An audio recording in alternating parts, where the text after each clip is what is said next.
자, 오늘은 사도행전에 대해서 공부를 해보겠습니다. 사도행전은 제가 누가복음을 하면서 잠깐 다뤘었어요. 그죠?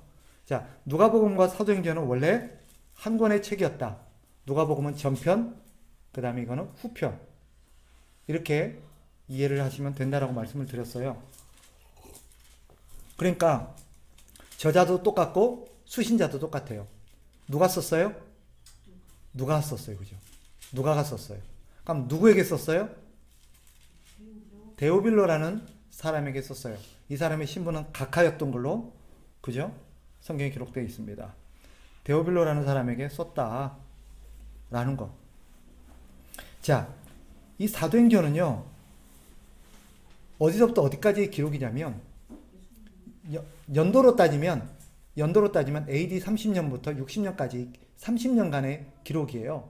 AD 30년부터 그 다음에 60년까지. 자, 그러면 왜 여기서 30년부터 60년까지 기록을 했을까? 그럼 이 시기에 무슨 일이 있었을까? 자, AD 30년에 무슨 일이 있었을까요? 자, 사도행전은 예수님의 승천부터 기록돼요. 예수님이 승천하심부터 나머지 12 제자들을 중심으로 이제 교회가 태동되죠. 그죠? 그래서 교회가 시작되는 날이 AD 30년입니다. 그러니까 교회의 시작. 사실은 사도행전은 교회의 역사거든요. 교회가 딱 시작되던 때가 AD 30년. 교회가 어떻게 시작돼요? 예수님이 승천하시고 성령이 오심으로써 교회가 시작되죠. 그죠? 이렇게 기억하시면 좋겠습니다. 사도행전은 AD 30년부터 60년의 30년간의 기록이다. 그럼 AD 60년에는 무슨 일이 있었을까요? 바울이 어디에 도착할까요? 로마에 딱 도착합니다. 그래서 쉽게 다르게 말하면 로마의 복음이 전파된 시기입니다. 그래서 사도행전은 어디서부터 시작돼요? 교회가 시작되기부터 바울이 복음을 들고 로마에 도착하기까지 그 기간을 30년으로 보고 있어요. 그렇게 이해하시면 되겠습니다. 그래서 사도행전은 교회의 역사요, 그죠? 교회 복음이 확장되어져 가던 시기의 역사다. 그 시작되는 교회를 우리는 흔히 초대교회라고 부르기도 합니다. 그죠? 초대교회라는 것은 뭐예요? 최초의 예수님에 의해서 세워졌던 교회를 우리가 초대교회라고 불러요. 예루살렘 교회라고 하기도 하고. 자, 사도행전 1장 8절. 여기서 중요한 게 성령이 오실 거고 성령이 임하실 텐데 그때 무슨 일이 벌어질 거래요? 예루살렘부터 시작해서 온 유대와 사마리아와 땅끝까지 복음이 증거되는, 너희가 증인이 되는 사건이 일어날 것이다. 이것의 실현이 뭐예요? 사도행전이에요. 자, 사도행전 전체 스토리는 뭐예요? 예루살렘부터 땅끝. 여기서 땅끝은 어디예요? 로마겠죠. 그죠? 사도행전 어디서 끝나요? 로마에서 끝나잖아요. 여기서 말하는 것은 땅끝은 로마를 말해요. 그럼 왜 로마를 땅끝이라고 표현했을까요? 왜 그 당시에는 로마를 땅끝이라고 이해를 했을까요? 접근은 좋아요. 땅이 실제로 거기서 제일 끝이 있는 지역이라서가 아니죠. 로마는 땅 끝이라고 생각하는 그 예루살렘을 중심으로 봤을 때 땅 끝은 반대편이잖아요. 그러면 로마는 거의 뭐 중간도 안 돼요. 근데 왜 로마를 땅 끝이라고 표현했을까요?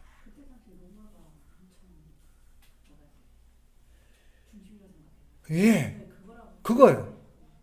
그걸 다르게 말하면 그 시대에 통용됐던 유명한 말이 뭐예요? 모든 길은 이 무슨 말이에요? 로마는 전 세계로 연결되어 있다는 거예요. 그러니까 여기서 개념은 뭐예요? 로마의 복음만 들어간다면 이것이 전 세계 복음이 들어가게 된다는 것을 의미해요. 그래서 로마를 땅끝의 정점으로 봤던 거예요. 모든 길이 로마로 통해 있기 때문에 로마로 가면 전 세계로 갈 수 있다는 거예요. 그 개념을 이해하셔야 돼요. 아니, 실제로 땅끝은 훨씬 로마보다 멀리, 그죠? 더 멀리 있는데 사도행전은 세 부분으로 나눌 수 있습니다. 1장 8절의 실현인데 이것이 세 부분으로 성취되는 게 나옵니다. 1장부터 7장까지. 이거는 예루살렘 지역이 복음화되는 이야기예요. 1장부터 7장까지. 두 번째 부분은 8장부터 12장까지입니다. 이때는 무슨 일이 벌어져요? 유대와 사마리아 지역에 복음이 전해지는 이야기입니다. 8장부터 12장까지. 그리고 마지막 13장부터 28장까지는 이것이 로마까지, 땅끝까지 선교를 그려내고 있습니다.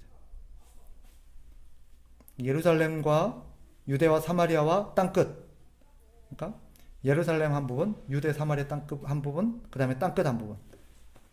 자, 그러면 이 과정을 통해서 우리에게 보여주려는 게 뭐고, 왜 복음이 이런 식으로 전파되어 나갔을까 하는 부분. 혹시 생각해 본 적 있어요? 김봉희 집사님? 이 지역이 갖고 있는 의미가 뭘까요? 유대인들은 인종과 문화권이 하나죠. 그죠? 그런데 이방인은 뭐요? 인종과 문화권이 완전히 달라요. 그런데 중간에 있는 여기는 유대와 사마리아는요, 섞여 있어요, 이게. 비슷한 문화권, 비슷한 인종들끼리.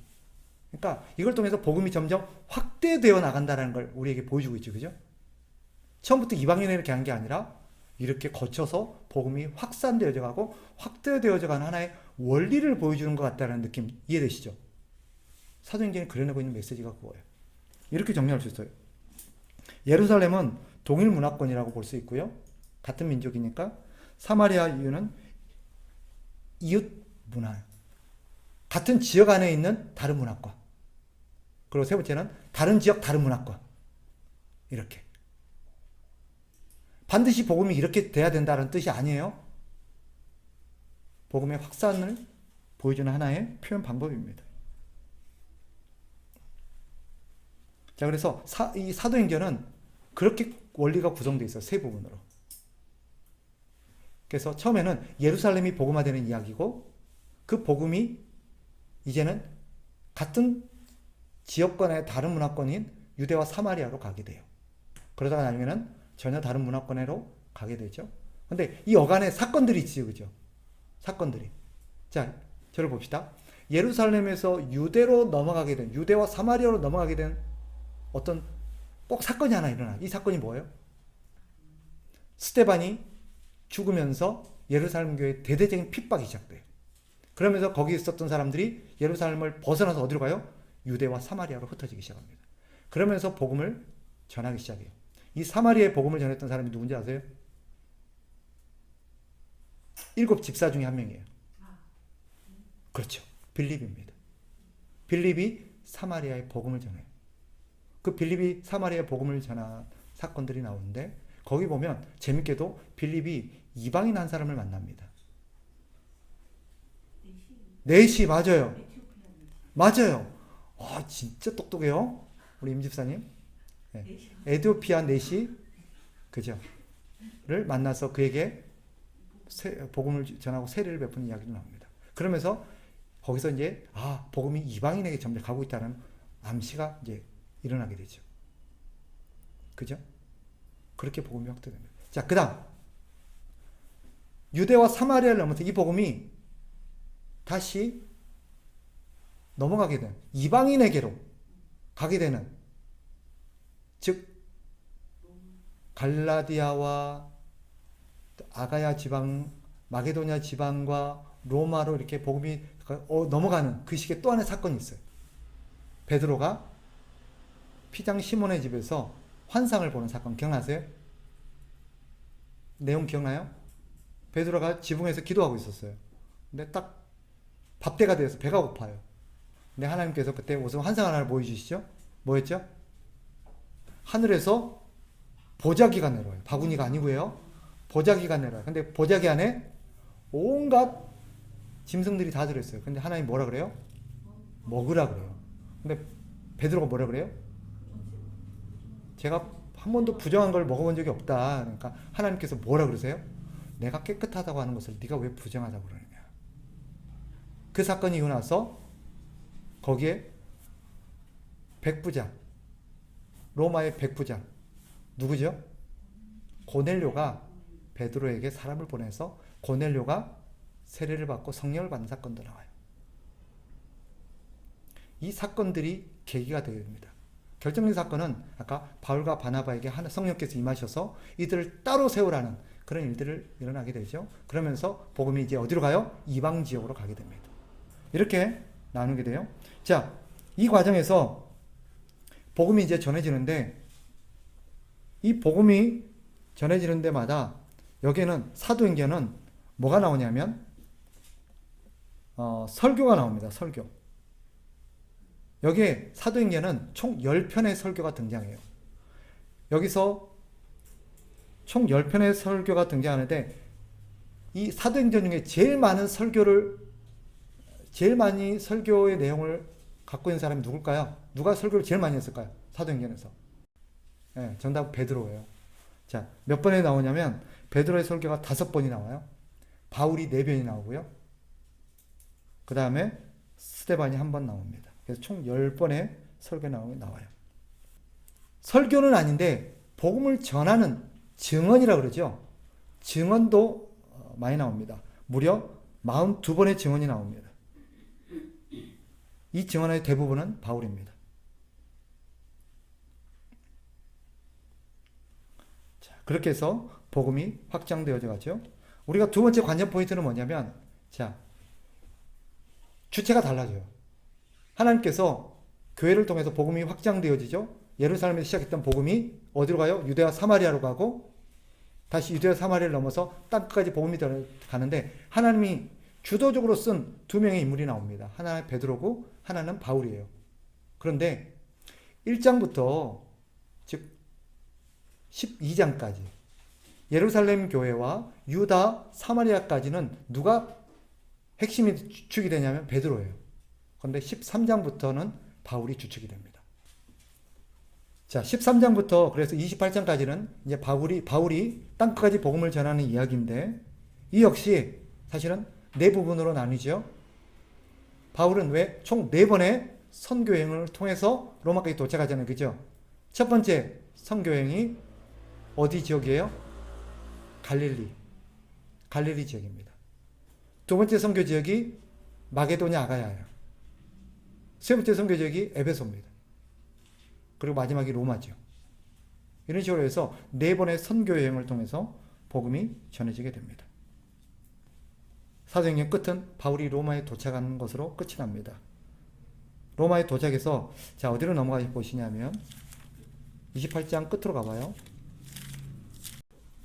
28장 끝에 보면 30절 봅시다. 여기 바울이 로마에서 얼마를 머물렀대요? 2년. 네, 온 이태라니까 만 2년입니다. 이태는 2년을 말하는 거죠.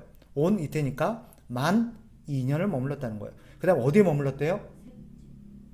임집사님 셋집이 어딜까요? 그때 목사님이 사모님 메모지에 가택연금이라고 네. 적혀있네요. 그러니까 재판을 받기까지 한 집에서 구금된 거예요.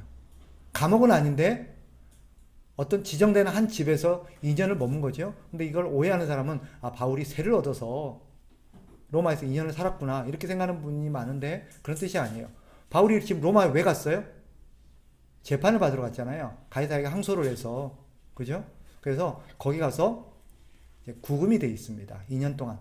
단지 아직 재판을 받기 전까지이기 때문에 무죄 추정의 원칙에 근거해서 바울은 아직 감옥에 갇히지는 않았고 집에서 가택연금으로 재판을 받았던 것으로 추정합니다. 그런데 사람을 만날 수 있는 어떤 그런 좀 자유롭게 좀 재량권을 줬던 것 같아요. 그래서 사람들이 찾아와서 교제 나누고 만나는 것은 금지가 되지 않았던 것으로 추정합니다.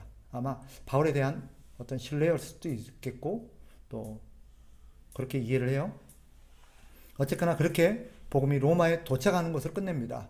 그 외에 가면 바울은 어떻게 됐느냐? 사도행전에서 그걸 말하려는 의도가 없어요. 사도행전의 관심은 복음이 어떻게 해서 로마까지 가게 되었는가를 말하려는 거지 바울 개인의 한 사람이 그래서 나중에 어떻게 됐는데 이걸 말하려는 의도는 없어요. 그래서 우리는 관전 포인트는 뭐예요? 하나님께서 이 사도행전을 통해서 하나님의 복음을 어떻게 실현될 거라는 걸 1장 8절에서 말씀하셨잖아요. 그것을 어떻게 하나님께서 성취해 가셨는가 하는 것을 말하려는데 사도행전에 초점이 있습니다. 그래서 사도행전은 하나님께서 그 복음을 땅끝까지 전파하고 교회가 확장되어져 가는 과정을 어떻게 성취해 가셨는가 하는 것을 보여주려는 데 있습니다. 주체가 누굴까요, 그러면? 이 모든 것을 복음이 로마까지 가게 하였던 모든 주체는 누굴까요? 주체. 이걸 누가 이 모든 과정을 주도했냐 이거예요. 성령입니다. 성령. 그래서 이 사도행전의 또 다른 명칭이 성령행전이라고도 해요. 그래서 이 사도행전 1장부터 읽으시면서 여러분들이 관전 포인트가 뭐냐면 성령이라는 단어입니다. 왜냐하면 이 모든 일을 해나가는 게 성령이세요. 중요한 사건들마다 누가 등장하시느냐? 성령이 등장해요. 그래서 여러분들이 꼭 기억해 놓으시다가 사도행전을 읽으면서 성령이라는 단어가 나오면 꼭 체크를 하셔야 돼요. 그러면 이 모든 것을 표면에 전면에 드러나지는 않지만 성령께서 주도하고 계신다는 걸 알 수 있어요. 오늘 여기까지 할게요. 기도합시다.